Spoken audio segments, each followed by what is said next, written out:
Welcome back, my friends.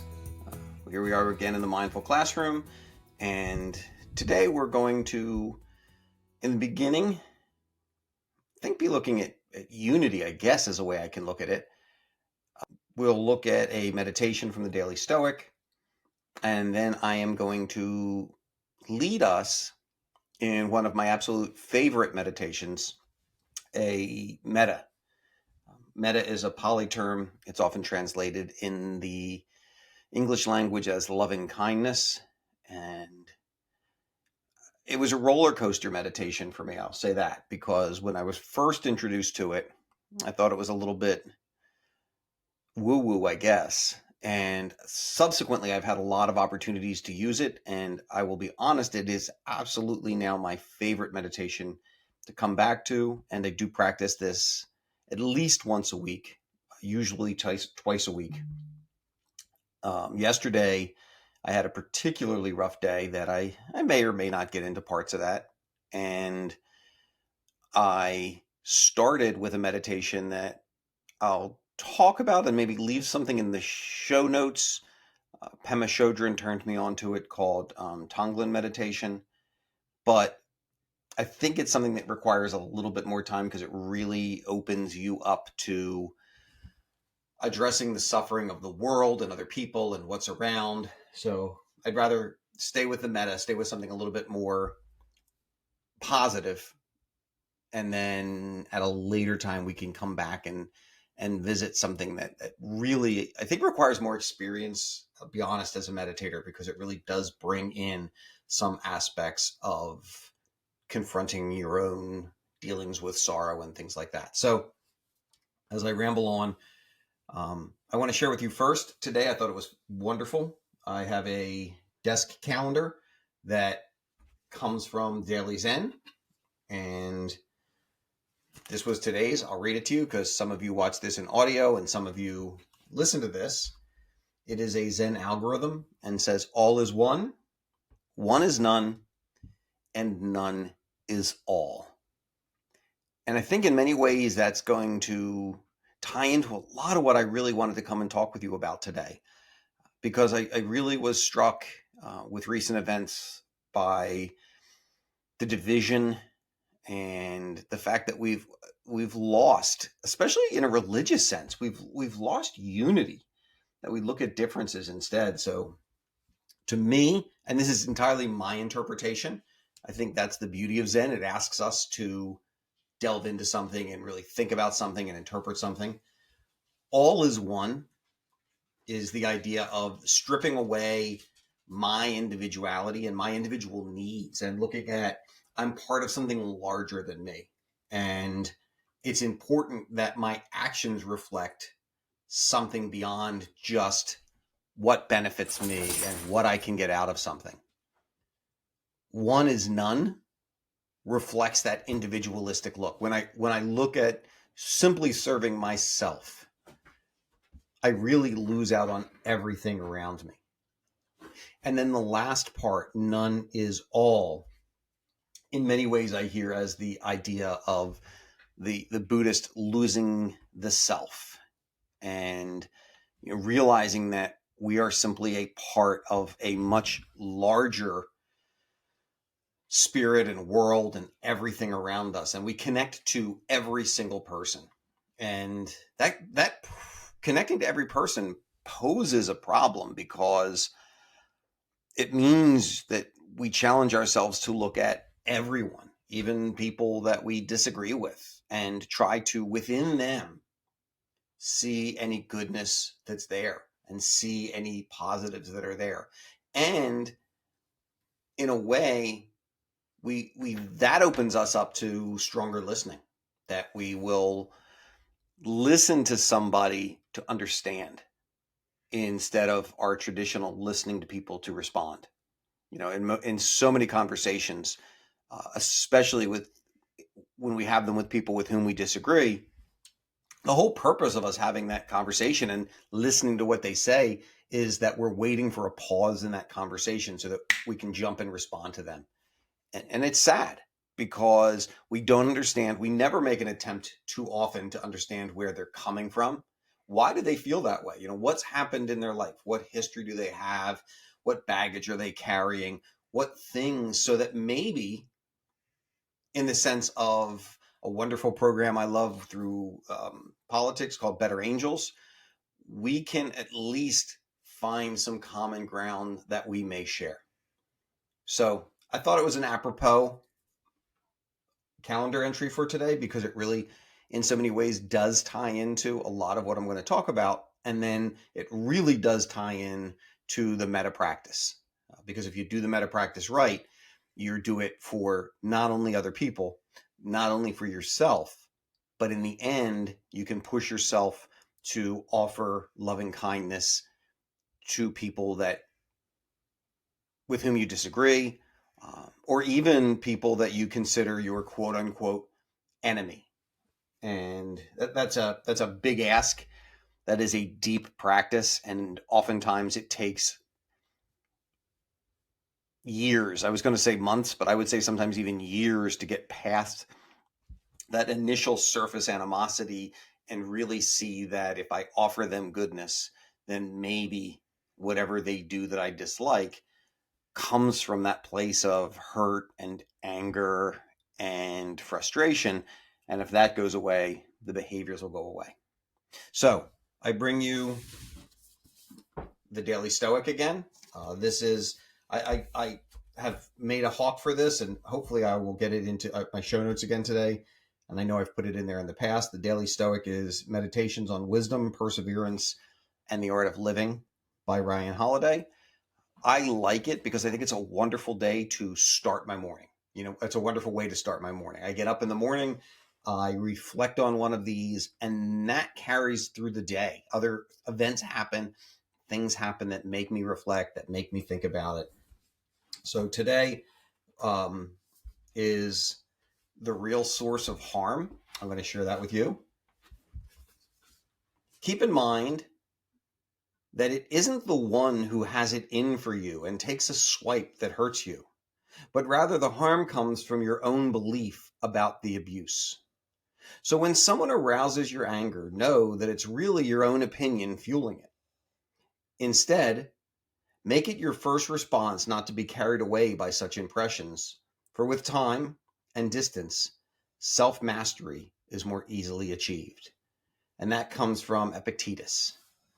The Stoics remind us that there really is no such thing as an objectively good or bad occurrence. When a billionaire loses $1 million in market fluctuations, it's not the same as when you or I lose $1 million. Criticism from your worst enemy is received differently than negative words from your spouse. If someone sends you an angry email but you never see it, did it actually happen? In other words, these situations require participation, context, and categorization in order to be bad. One reaction is what actually decides whether harm has occurred. If we feel that we've been wronged and get angry, and of course that's how it will seem, if we raise our voice because we feel we're being confronted, naturally a confrontation will ensue. But if we retain control of ourselves, we decide whether to label something good or bad. In fact, if that same event happened to us at different points in our lifetime, we might have had very different reactions. So why not choose now to not apply those labels? Why not choose now not to react? And I thought that was a beautiful thing, harder to do than it sounds. And that is so, so true. Yesterday, I had one of those instances. As I said, yesterday was a really challenging day. It was a challenging day in a sorrowful morning, in seeing the news and seeing some things that had taken place that really rattled me deep and opened up parts of my heart and soul to the pain that exists in this world. And then unfortunately, when I came home from some appointments, I had a letter that I had gotten in some confusion of opening and then later closing a business account with T-Mobile. And as many of you know who've ever dealt with any major corporations, I went into the call center loop of hell. And as I spoke to people who I know were really just reading a script and really following along, I could feel myself getting angry and getting frustrated. And on 2 occasions, I ended up having to hang up the phone. And it really came down to a point later where I was able to get myself together and realize that this wasn't an attack on me, and this was just trying to solve a situation, and calm myself down and still get back on the phone that I finally rectified the situation. But I I was as close to blowing up as I can imagine, any of you would ever be. And part of my self-talk was trying to remind myself that screaming and unleashing on this person, as much as I thought it would give me some satisfaction, wasn't going to help the situation. It really was simply going to complicate things and make it worse. So, long story short, it's solved. But longer story, as I mentioned today when I was soaking in the cold water, it really reminded me of a lesson I used to teach my students, kintsugi, the art in Japan of taking broken pottery and fixing that broken pottery with gold so that where it was cracked is the art. It's more beautiful than the pottery itself, and it really stands out. You're actually accentuating those breaks. That's what I was reminded of yesterday. Yesterday, when everything finally calmed down and I got myself together and I was still processing the morning's news, I decided to sit down and do a Tibetan meditation called Tonglen that I mentioned. And the idea of Tonglen is you breathe in the sorrow and the pain of a person, and you really try to focus it into your heart, but then you breathe out a healing and a light. And at another point, I will get a deeper explanation of this when it's ready to practice. But I really was struck in that moment that I could almost feel like these cracks in my soul and these aspects of who I am, the sorrow and pain I was feeling, were being filled with some kind of, for lack of a better word, a spiritual gold, and really pulling me together and healing me. And I found that to be a very helpful thing.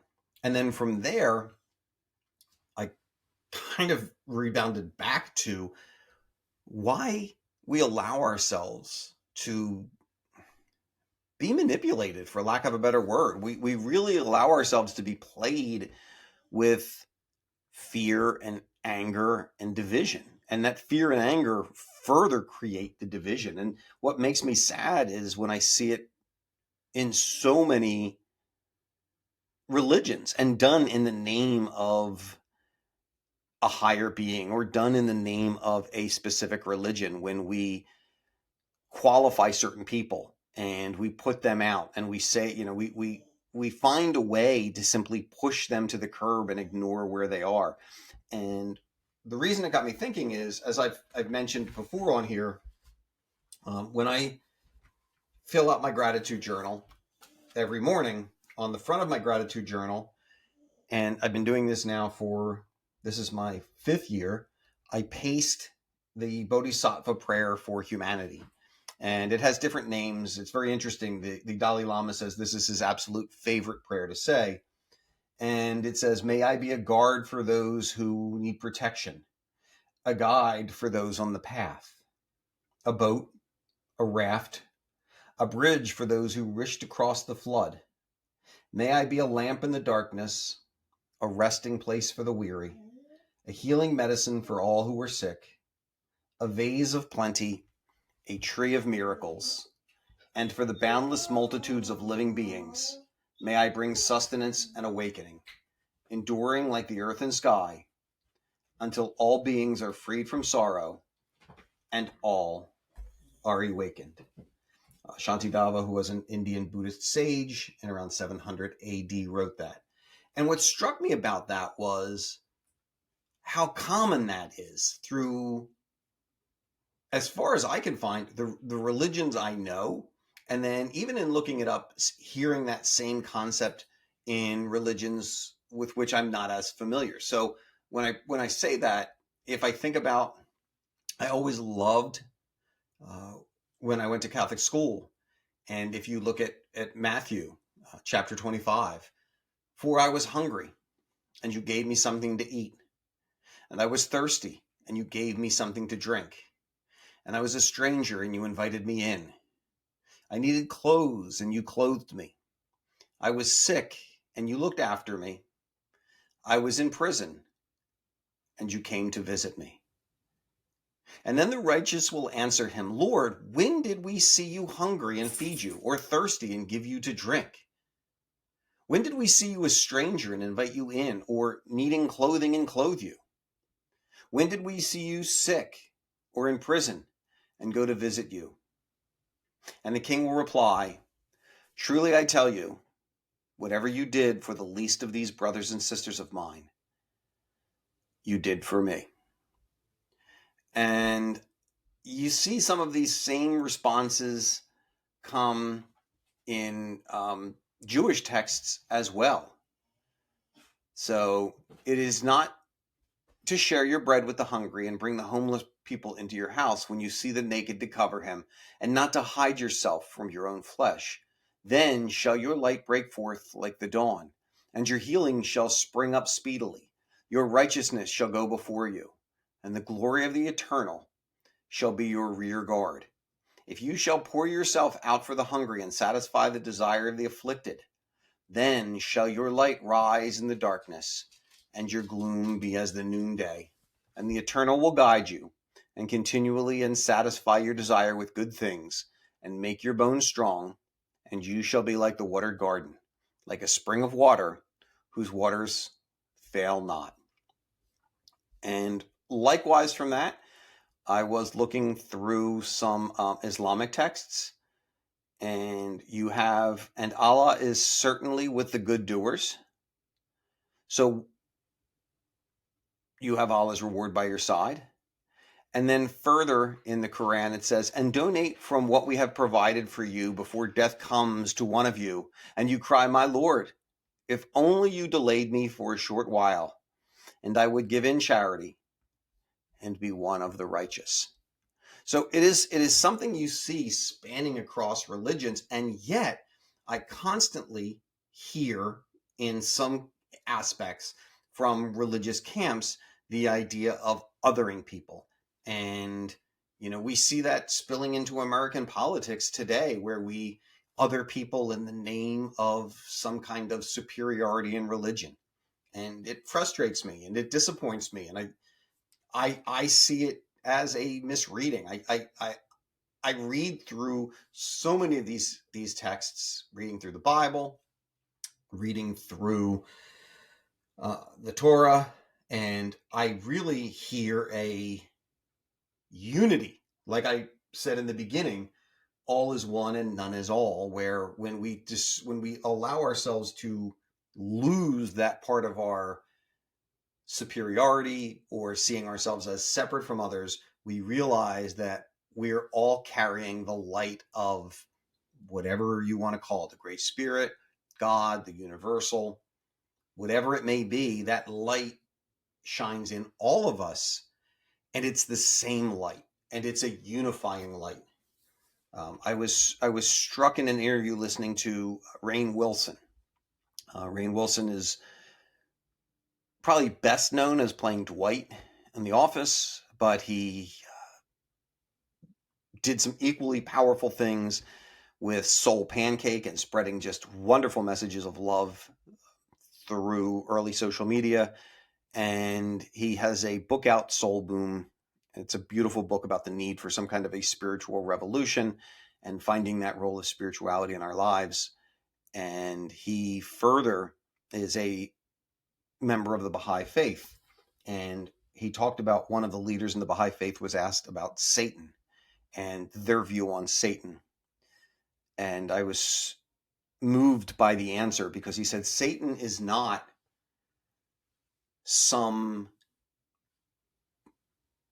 demon that's far away that we like to say, that's manipulating, but Satan is something that arises in each of us when we do things for the wrong reasons and we do things for selfish reasons, and that the evil is not an external thing coming at us. It's an internal thing that we create and send out. And that aligned quite deeply with the way I feel and what I believe. So that was just my little tirade. I'm processing a lot of emotion from yesterday, and I think that's where it's really coming from. So that went a little longer than I had planned it to go, but it's all right. I'll put something in the show notes that if you simply want the meditation, you can jump down to this point. So what I would like to do with you today is a healing meditation. It's something that, as I said, I've been introduced to through my meditation training. Also, when I've gone to retreats, this is something that we would do on the last 2 days because you've opened up a lot of your internal emotion. You've dealt with a lot of the trauma and the sorrow and the aspects that you've buried deep inside. And as you brought them to the surface to heal, this was described, and Metta was described as an ointment that you could share. So it's a couple easy phrases. We're going to focus first on our breath, and then what I'm going to do is I'm going to guide you, and the phrases are pretty simple.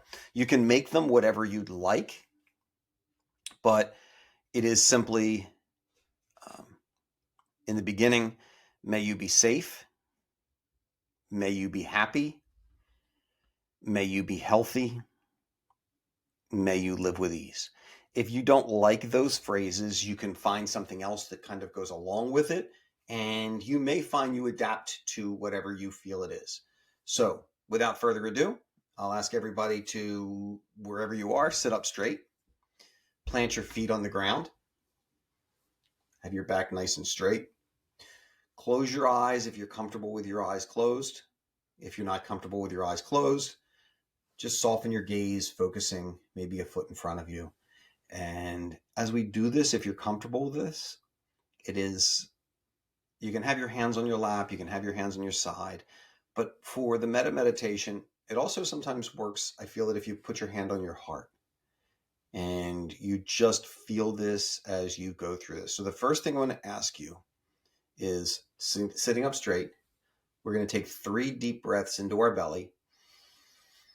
So a deep breath in, and then let it out. And then a deep breath in. And as you let it out, let your shoulders sink, let your cheeks relax. And then one final deep breath in. And then as you let it out, just let your body relax into the chair, keeping your back straight. Now picture sitting in front of you somebody that you love very much. It can be a spouse, a significant other, a child, your mother, your father, your dog, your cat. But really, in your mind's eye, try to see them sitting in front of you and looking into their eyes. As you breathe in, say, may you be safe. The second breath in, may you be happy. May you be healthy. May you live with ease. And following your breath, I'll say it again. Still picture that person looking deeply in their eyes. May you be safe. May you be happy. May you be healthy. May you live with ease. Now, picturing them in front of you, we're going to repeat it a couple times to ourselves. One more time. Now, switching from that person, try to picture somebody in front of you that's an acquaintance. Maybe someone you see from time to time. If you could go get coffee in the morning, maybe it's your barista. Maybe a person you see at the checkout line in the supermarket. A neighbor down the street that you say hello to, but you really don't hang out with too often. Somebody who's just a casual acquaintance. You kind of have neutral feelings for them. It could even be a coworker that you say hello to, but you really don't associate with very much. And picture them sitting in front of you. And we're going to undertake the same thing. Try to look them deeply in the eyes. May you be safe. May you be happy. May you be healthy. May you live with ease. And we're going to repeat again. May you be safe. May you be happy. May you be healthy. May you live with ease. Now, the best of your ability, we're going to try to say that same thing 3 times quietly to ourselves. If you forget a phrase, you can make up whatever positive phrase you want, but it's just really wishing positive thoughts to them. Safe, happy, healthy, and live with ease. One more time. Now for our final session, imagine you're looking in a mirror. And just as you made these wishes and held them deep in your heart for somebody else, now you're going to do so for yourself. So looking at yourself in your mirror, seeing yourself before you. May I be safe. May I be happy. May I be healthy. May I live with ease. May I be safe. May I be healthy. May I be happy. May I live with ease. And once again, we're going to repeat this 3 times to ourselves. Safe, happy, healthy, and live with ease. And one final time. Now, before you open your eyes, try to picture before you somebody that you've recently had conflict with. It doesn't have to be somebody you hate or somebody you despise. It doesn't have to be someone you know personally. Maybe it's someone you felt anger to, seeing them in the news, or somebody who you feel like has slighted you. And we're only going to do it one time because this one takes a lot of practice. But seeing them in front of you, may you be safe, may you be healthy, may you be happy, and may you live with ease. Now I'm going to ask you to just sit with your breath for about 30 seconds until you hear the bell ring 3 times, and then when you're ready, you're going to open your eyes, and we'll come back together to close this out. I'll put a link up in the show notes to the phrases that you can say, and there are different groups that use different phrases, and I find it really is something that you find that personally works for you, because it has to be something you feel true saying, that doesn't feel artificial, that is simple enough that it's not overwhelming you, and it doesn't become an intellectual exercise, that as you repeat these, you truly feel yourself sending this energy out to the people to whom you're saying it. In reality, you're pulling this energy to you. And there's a lot of research, and maybe I'll get into some of the books that talk about it, that we create what we think. And that's why people who have a positive outlook will tend to see or feel and more positive things happen to them, because they put out this kind of this positive energy, and it brings back a very similar feeling. And they also react differently to when something that's perceived as harmful or hurtful happens to them. Sometimes it's the ability to see the obstacle as an opportunity instead of a hindrance. So thank you for staying along with me today. I hope the meditation helped. I will try to timestamp it, so if you really just want to come back to the meditation at any point, you don't have to listen to the whole beginning. But I look forward to spending some time with you on Friday. We'll talk about the conclusion of the 5 a.m. club, and I'm probably additionally going to pull Be Here Now by Ram Dass off the shelf and talk about some of my favorite passages. And it sort of dovetails into what we talked about today. So there'll be a continuity between the Monday and the Friday. So have a beautiful day, everybody. And I hope you enjoy, or the Wednesday and the Friday. I don't know where that came from. I hope you really enjoy the rest of your day. Make the most of it. And as always, if you're not keeping a gratitude journal, take a moment now to think about 3 things that happened either today or yesterday for which you're grateful. Sit on those for a minute, savor them, take it in, and then go have a great day. Be well, my friends.